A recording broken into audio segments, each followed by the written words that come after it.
Blood, they say. Blood will have blood. A famous line from one of William Shakespeare's famous plays, Macbeth. Just the sound of this dialogue could bring us to the brutality, violence, and brotherhood that defines relationships existing within the notorious Bloods gang. Sit tight and join me as we dig deeper into their world of bloody brotherhood and life of its members. The Bloods is a street gang consisting primarily of African Americans who live in Los Angeles, California. Crips and the gang have a long-standing rivalry that is well known to the public. If you happen to walk in the streets of LA and wish to identify which of the crowd could possibly be a member of the Bloods, here's a tip. The Bloods members wear red and use a lot of hand signs and signals as a way to communicate among themselves. They stand out through their clothing, which is typically red sports jackets with the number 5, the 5-pointed star, and the 5-pointed crown. These are not just ordinary aesthetic choices, but actually symbols indicating that the Bloods is a part of a larger system of gangs on a federal level, and it protects their members if they land in federal or state prison. Have you ever stumbled into a gang's territory? How will you know? The main way the Bloods mark their territory is through gang graffiti on the walls and with their gang names, nicknames,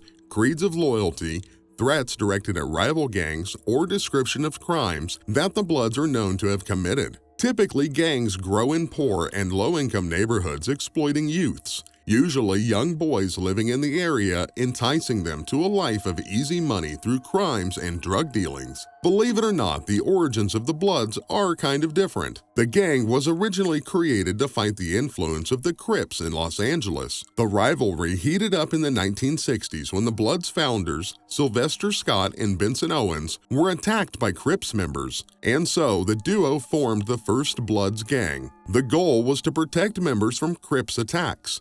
However, power got into their heads and things spiraled out of control. The first shot was taken by the Crips when they beat to death a Bloods member for a simple reason that he did not give him his leather jacket. With all the media coverage, the Crips continued their violent streak. In response, lots of anti-Crips gangs began to pop up across LA, pushing gangs together into alliances mainly because people are becoming tired of being victimized by the Crips. But since the Crips outnumbered them, the Bloods started to escalate their tactics, fighting fire with fire, and became more violent, even equaling the terror the Crips had instilled to the people. They also stepped into the drug trade and began to sell cocaine across LA. This was their one-way ticket to the top. Their influence and profits increased dramatically all over America, forming the United Blood Nation. Most members of the Bloods are African Americans in their teens and 20s. How are the Bloods so popular? Well, Bloods recruit mainly from school-age black boys who come from disadvantaged communities, luring them in with the promise of easy money,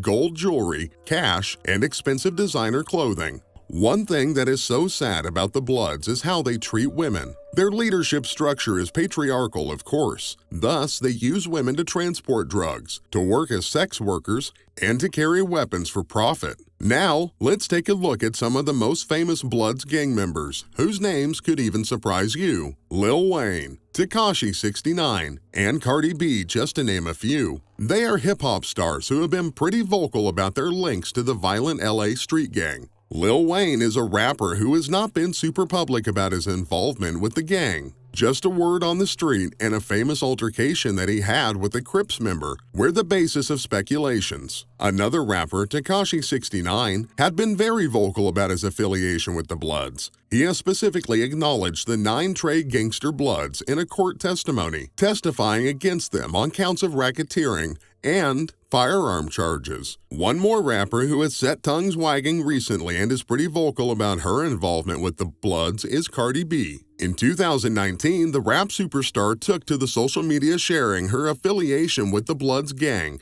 saying that she has been a big-time Blood since she was 16 years old. There might be a number of celebrities having connections to them, but not ready yet to affirm in public. It's depressing to know that life as a Blood member is filled with drug abuse and the inability to do anything but stand helplessly by as your family, friends, and loved ones suffer. We had a certain loco whose story is important because it sheds light on a culture that is so intensely glamorized by movies and media.